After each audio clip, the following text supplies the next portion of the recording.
Bienvenue sur la chaîne Histoire oubliée. Qui ne s'est jamais émerveillé en regardant un ciel bien dégagé en pleine nuit pour observer les étoiles? Découvrir un toit décoré de millions d'astres permettant aux anciennes civilisations de pouvoir se diriger autant sur Terre qu'en mer. Malheureusement, les notions de base de cette science sont généralement très mal assimilées par la majorité des gens. Depuis 1930, en Europe, les astrologues associent en effet aux constellations des propriétés étranges et irréelles liées à leur nom. Les formes de ces constellations, au nom généralement issus de la mythologie gréco-romaine, sont utilisées aujourd'hui pour soi-disant prédire l'avenir des gens, mais n'a aucune relation avec l'astronome et le grand personnage que vous allez découvrir. Ce géant est à l'origine d'avoir révolutionné le monde grâce à sa manière de décrire et de compiler les étoiles, permettant ainsi à l'astronomie d'avoir toutes ses lettres de noblesse. Je vous présente l'extravagant Abdurrahman ibn Omar as-Soufi, de son nom latinisé Az-Zoufi, né en 1903 dans un village nommé Rai en Iran. Doué d'une intelligence hors norme, il étudiera les mathématiques, la géométrie, l'astronomie, ainsi que les langues comme l'arabe et le grec. Il sera le premier à traduire l'Almageste du grec Claude Ptolémée, une sorte de catalogue répertoriant un certain nombre d'étoiles et de nombreuses informations dans l'astronomie. Il fut le premier à remarquer que le plan de l'écliptique était incliné par rapport à l'équateur céleste, et il calculera plus précisément la durée de l'année tropique. Il va se spécialiser tout particulièrement dans la connaissance des étoiles fixes.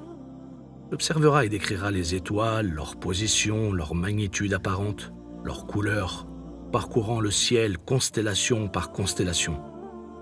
Il sera le premier homme de l'humanité à dessiner 2 croquis représentant la constellation vue de l'extérieur du globe céleste, puis la même vue de l'intérieur du globe comme pouvant être vue à partir de la surface de la Terre. J'aimerais ouvrir une parenthèse. Les études statistiques menées de manière objective et honnête ont toujours montré que l'astrologie ne marchait que par simple hasard, que les signes ou les planètes n'avaient pas d'influence particulière sur la destinée d'un individu quelconque. Une étude statistique a été très sérieusement effectuée en 1985 aux États-Unis et en Californie, avec l'accord d'une 40aine d'astrologues. Cette étude, qui utilisait une série de tests, a clairement démontré de manière objective que les prédictions des astrologues ne marchent au mieux que par le simple hasard ou sont au pire totalement erronées. La corrélation affirmée et ou prédite entre la position des planètes et autres objets astronomiques à l'heure de la naissance et la personnalité d'un individu quelconque n'existe pas.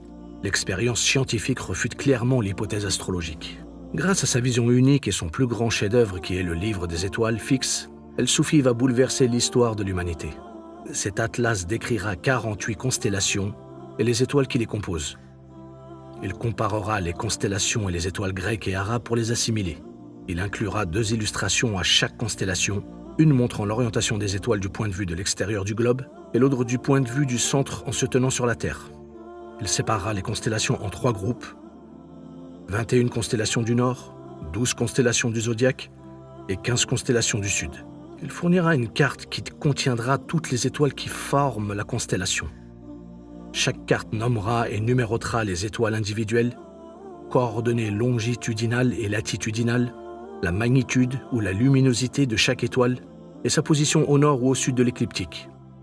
Il organisera les étoiles dans chacun de ses dessins en 2 groupes. Les étoiles qui forment l'image que la constellation est censée représenter et les étoiles qui sont à proximité immédiate de la constellation. Il possédera les premières descriptions et illustrations connues de ce qu'il a appelé un petit nuage, qui sera appelé bien plus tard la galaxie d'Andromède.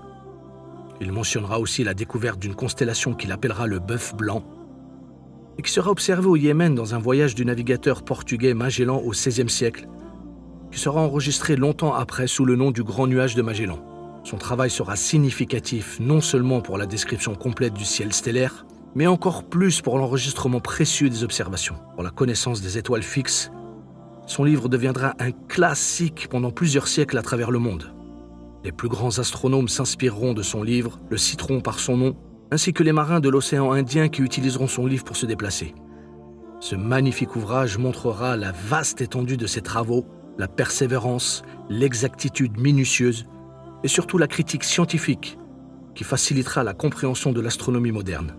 Au début du XIIe siècle apparaîtra la traduction en latin sous le nom de Soufi Latinus, suivi par le roi espagnol Alfonso X de Castille en 1280 qui fera traduire le livre des Soufis en version castillane intitulé Libros de Sabre de Astronomia, L'astronome italien Giuseppe Piazzi en 1814 reprendra un grand nombre des noms d'étoiles mentionnés par Abdurrahman dans son catalogue, ce qui permettra d'introduire ainsi ces noms dans l'astronomie internationale moderne.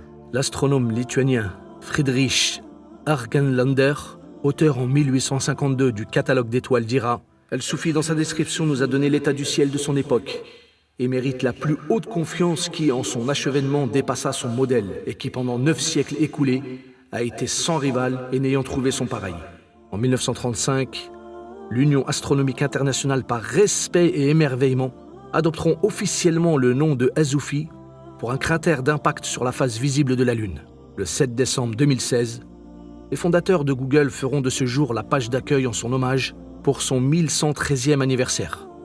Il quitta ce monde à l'âge de 83 ans, laissant derrière lui un trésor pour l'humanité.